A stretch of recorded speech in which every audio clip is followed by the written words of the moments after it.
question where our governor ranks and why? Well, guess what? I've got Jonathan Williams, Chief Economist and Executive Vice President of Policy at the American Legislative Exchange Council, ALEC. Good morning, Jonathan. How are you? I'm doing great. Thanks for having me on the show. So our question is, what is the governor's scorecard? We're right here in Missouri. So what is the governor's scorecard?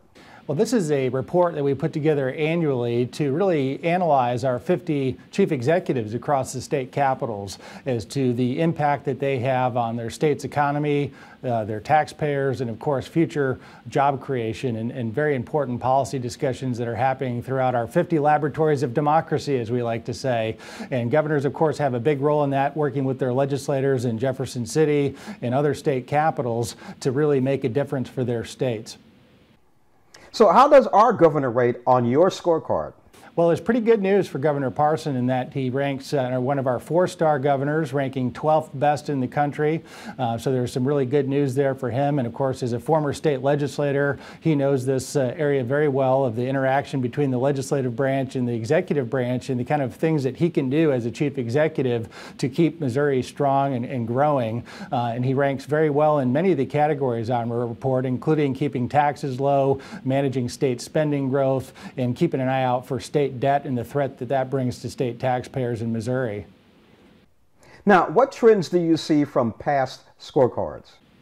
Well, I think there's a couple of interesting takeaways is just, this year and the dynamic that we're seeing across states is that more states want to cut taxes like Missouri has in previous years. And of course, now with all the federal money sitting in state budgets, the vast majority of states have large surpluses, and they're positively looking at ways to invest in their business climates to create jobs instead of maybe previous years, more governors we've seen try to raise taxes. And so we've seen a big shift in that. Almost every governor in their State of the State address called for some sort of tax relief. But I will say with this kind of an opportunity, there's also a challenge in that these federal funds coming from Washington are there's no such thing as a free lunch, as the great Milton Friedman would remind us, is that we always have to keep an eye on these dollars. We know they're one-time dollars, and we know we have to really protect taxpayers from building up state budgets in an unsustainable way.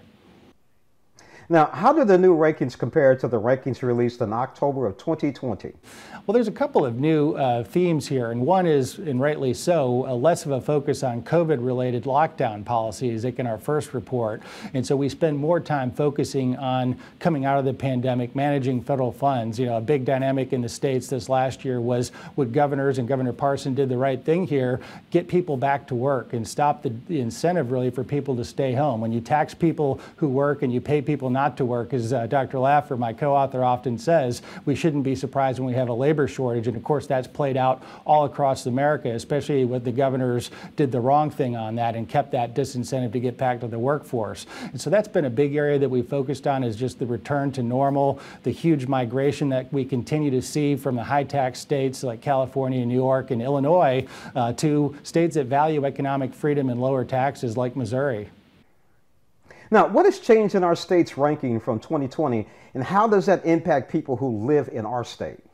Well, I think the big shifts that you've seen is Missouri has continued to cut taxes. Governor Parson's ranking is in a top tier category, just at number 12 this year, as I mentioned. And so what it means for the everyday taxpayer is Illinois and other states are making big mistakes, and you can capitalize that and not just grow population in Missouri, but more importantly, really grow job creation, grow small business development in the state. And that could have a long-term impact on the future and the prosperity for Missouri and all hardworking taxpayers.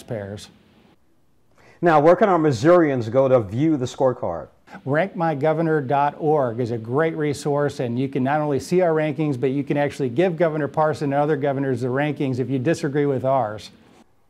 I hear you. Jonathan, one last question. I'm thinking about Atlanta, Georgia, Louisiana, New York, California, and other states that actually have television and movie tax credits. Is that an advantage or disadvantage? Well, certainly when you give somebody more of their own money, you're going to see more development in that area. There's no doubt when you give people back those kind of resources, you're going to see development. Actually, just talking to our Georgia friends this week in Atlanta, and they're actually looking at that issue right now in terms of either enhancing or maybe paring back the tax credit. I think the broader question, though, is if instead of giving that specialized credit to one industry or one company in some cases, would it be better off to give a lower tax burden for all taxpayers and all businesses? And I think the answer to that is yes, based on the research. I agree with you on that. I would love to see some companies and corporations come to the metropolitan area, which is eastern Missouri in St. Louis, and actually put a warehouse or a factory or actually bring their business here and get some tax credits on it, because we could really use a boost in our economy. Well, that's right. I mean, it's, this is how do you produce long-term economic growth for Missouri is by keeping taxes low for everybody across the board. And based on our report this week, is Governor Parsons' record and the record of legislators in Jefferson City are moving Missouri in the right direction. Definitely. Jonathan Williams, thank you so much for joining us on Morning Blend and helping us rank our Governor Parsons. Thanks for having me.